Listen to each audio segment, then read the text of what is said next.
Hi viewers, welcome to our channel. Jagan గారి పైన రాయి దాడి జరిగిన తర్వాత సినిమా ఇండస్ట్రీ వాళ్ళు ఎందుకు స్పందించడం లేదు అని చెప్పేసి ఒక జర్నలిస్ట్ ఒక వీడియో రికార్డ్ చేసి తన సోషల్ మీడియాలో పోస్ట్ చేస్తే దాన్ని ఆర్జీవి గారు తన సోషల్ మీడియాలో పోస్ట్ చేసి తన ఉద్దేశం కూడా అదే అని చెప్పేసి చెప్పడం చూస్తున్నాం. మరి నిజంగా అసలు సినిమా ఇండస్ట్రీ వాళ్ళు ఎందుకు స్పందించలేదు? సో ఇదే అంశం మీద డిస్కస్ చేయడానికి ప్రజెంట్ మనతో పాటు సీనియర్ జర్నలిస్ట్ జయదేవ్ గారు ఉన్నారు. వారితో ఒకసారి డిస్కస్ చేద్దాం. సార్ నమస్కారం. సార్ అంటే సార్ బెనిఫిట్ షోలకి లేకుంటే టికెట్ ప్రైస్ పెంచాలని చెప్పేసి పొలిటికల్ వాళ్ళు జగన్ గారి దగ్గరికి వెళ్తారు సినిమా వాళ్ళు అని చెప్పేసి అని అంటున్నారు. మరి ఒక గాయమైనప్పుడు దాడి జరిగినప్పుడు సినిమా ఇండస్ట్రీ వాళ్ళు ఎందుకు స్పందించడం లేదు అని చెప్పేసి ఆర్జీవి గారు అయితే అడగడం చూస్తున్నాము. మరి మీ ఒపీనియన్ సార్ దీనిపైన? ఒపీనియన్ చెప్పే ముందు చిన్న సవరణ. అంటే యూట్యూబ్ ఛానల్స్ వచ్చాక అందరినీ జర్నలిస్టులు అనకూడదేమో నా అభిప్రాయం. నేను చూశాను అది. ఒకప్పుడు మీడియాలో ఉన్న వ్యక్తే. అయితే ఇప్పుడు యూట్యూబ్ ఛానల్స్ ఎలా అయిపోయింది, నా వార్తలు నా ఇష్టం, నా అభిప్రాయం నా ఇష్టం, నా స్టేట్మెంట్ నా ఇష్టం అన్నట్టుగా ఉంది. ఆవిడ ఏదో పెట్టిన దానికి ఈయనకి ఏదో సాకు దొరకాలి కాబట్టి ఈయన పెట్టినట్టు. మీ గతంలో కూడా చెప్పాను, రామ్ గోపాల్ వర్మ గారు ఏదో ఒక చిన్న బిస్కెట్ ఇస్తారు, మీరు కొట్టుకు చావండ్రా అన్నట్టుగా ఆయన ఊరికే తమాషా చూస్తుంటారండి. ఆయన గురించి అసలు డిస్కస్ చేయడం వేస్ట్ అని కూడా నేను చెప్పాను చాలాసార్లు. అంటే మన ఊరికే అలా ఏదో కొద్ది రోజులు నాంతో ఉంటాం కదా జనాల్లో అన్నట్టుగానే ఉంటారు తప్ప ఎందుకు రెస్పాండ్ అయితే ఒక బాధ, అవ్వకపోతే ఒక బాధ. సరే కాసేపు అవ్వలేదు అనుకుందాం. పోనీ వాళ్ళకి ఫేవర్గా ఉండేవాళ్ళు గత ఇండస్ట్రీలో జరిగిన ఎన్నికలకు సంబంధించి తీవ్ర స్థాయిలో వాళ్ళు అండ చూసుకునే చెలరేగిపోయారని కూడా పేర్లు అనవసరం, వార్తలు వచ్చాయి కదా. పోనీ వాళ్ళైనా స్పందించారా? వాళ్ళ అండ చూసుకొని ఎవరెవరైతే ఇక్కడిని సార్వత్రిక ఎన్నికల స్టైల్లో దాన్ని హైప్ తీసుకొచ్చారో వాళ్ళు కూడా స్పందించలేదే. స్పందించాలి కదా, లేదు. పోనీ మొన్న రీసెంట్గా జగన్మోహన్ రెడ్డి గారికి ఫేవర్గా లేదా టీడీపీకి వ్యతిరేకంగా పవన్ కళ్యాణ్ గారికి వ్యతిరేకంగా కొన్ని సినిమాలు తీశారు కదా దర్శకులు, నిర్మాతలు. మరి వాళ్ళైనా స్పందించవచ్చు కదా. మరి ఆ సోకాల్డ్ యూట్యూబర్, నేనైతే జర్నలిస్ట్ అని అనట్లేదు, సోకాల్డ్ ఆ యూట్యూబర్ ఎవరైతే స్పందించారో దానికి వర్మ గారు ఇచ్చిన ట్వీట్కి మరి ఆవిడ అలా కూడా ఒక్కరు కూడా స్పందించలేదు అని అన్నారు కదా. ఆవిడ అప్పుడే రెస్పాండ్ అయ్యి ఇలాగ కనీసం ప్రొడ్యూసర్లకు డైరెక్టర్గా సినిమాలు తీశారు కదా, వాళ్ళైనా స్పందించవచ్చు కదా అన్న మాట యాడ్ చేస్తుంటే ఓకే, ఒక జర్నలిస్ట్గా సమన్యాయంగా మాట్లాడారు అనుకోవచ్చు. ఒకవైపే మాట్లాడితే ఏమనుకోవాలి?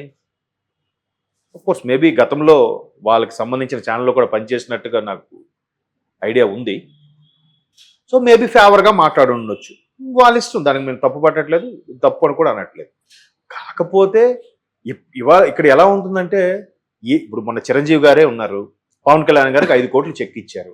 ఇవ్వగానే వెంటనే ఇండస్ట్రీ మీడియా అంతా కోడే కూసేసి చిరంజీవి గారు అన్నకు సపోర్ట్ ఉంటా అన్నారు, బ్యాక్ బోన్లా ఉంటా అన్నారు. అంటే ప్రత్యక్షంగానో పరోక్షంగానో జనసేనకు మద్దతు ఇస్తున్నట్టుగానే జనసేనకు మద్దతు ఇస్తున్నారంటే టీడీపీకి మద్దతే, బీజేపీకి కూడా మద్దతే.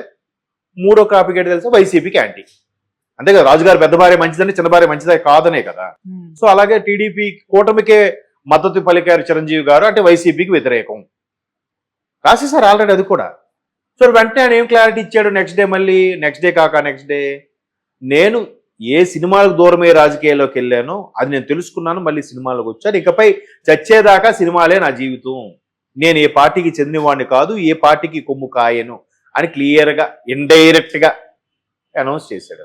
ఎందుకు ఇలాంటివి వస్తాయని ఏది ఇప్పుడు తమ్ముడుగా ఆయన కష్టాల్లో ఉన్నప్పుడు ఇచ్చాడు.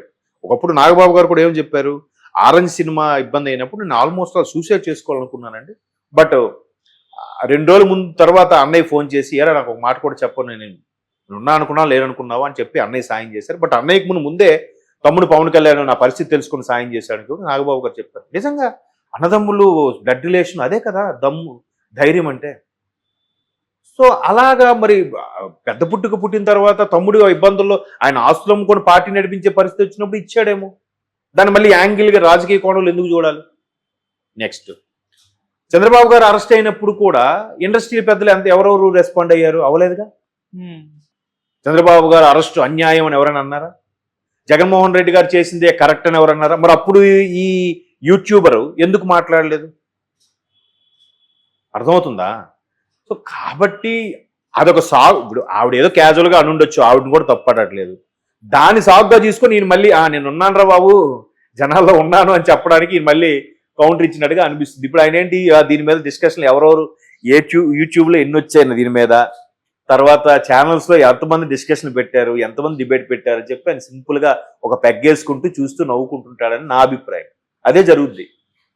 నేను అందుకే ఏమంటాను, అలాంటివే వచ్చినప్పుడు డిస్కషన్ పెట్టద్దు, ఎవరే మాట్లాడద్దు. ఆ మిర్చి సినిమాలో ప్రభాస్ ఒక డైలాగ్ ఉంటుంది ఏంటంటే,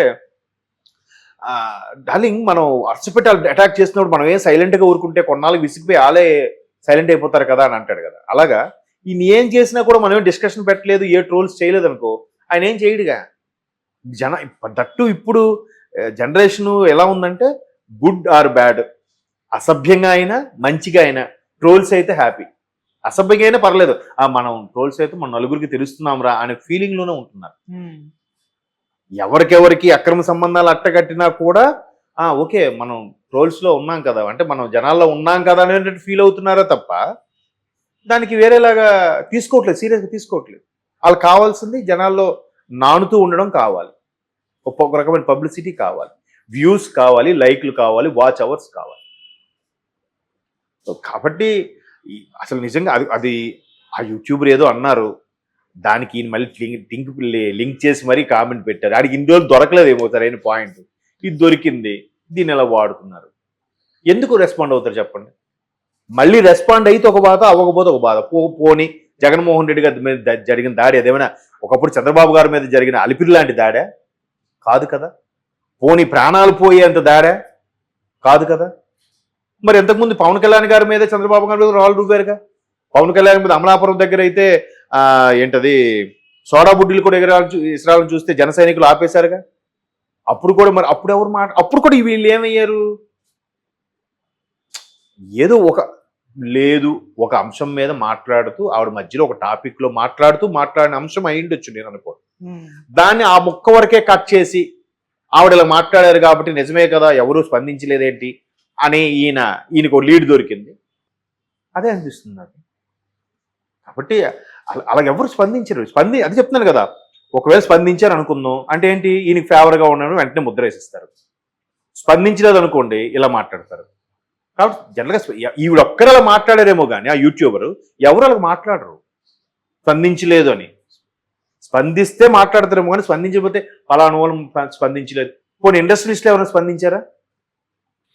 పెద్ద పెద్ద బడా నేతలు ఉన్నారు కదా, వైసీపీకి సానుభూతి పరులు కూడా ఉన్నారు కదా, బినామీ పేర్లతోనో లేకపోతే ఇంకేదో రకంగా, మరి వాళ్ళు కూడా స్పందించలేదుగా.